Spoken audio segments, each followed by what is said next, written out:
গৌতম বুদ্ধ এক গাথায় বলেছিলেন, আকস্মিমাং আবাদিমাং আজিনিমাং আহোসিমে এ সাথাং উপানায়ান্তি বেরাং দেশাং না সাম্মাতি।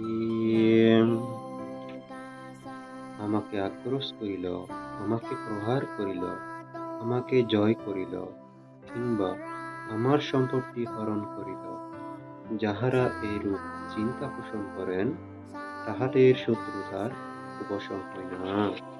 আরো বলেছিলেন, কাকস্মিমাং আবাদিমাং আজিনিমাং আহোসিমি ইয়ে সাথাং না উপানায়ান্তি বেরাংতে সুখা সম্মাতি।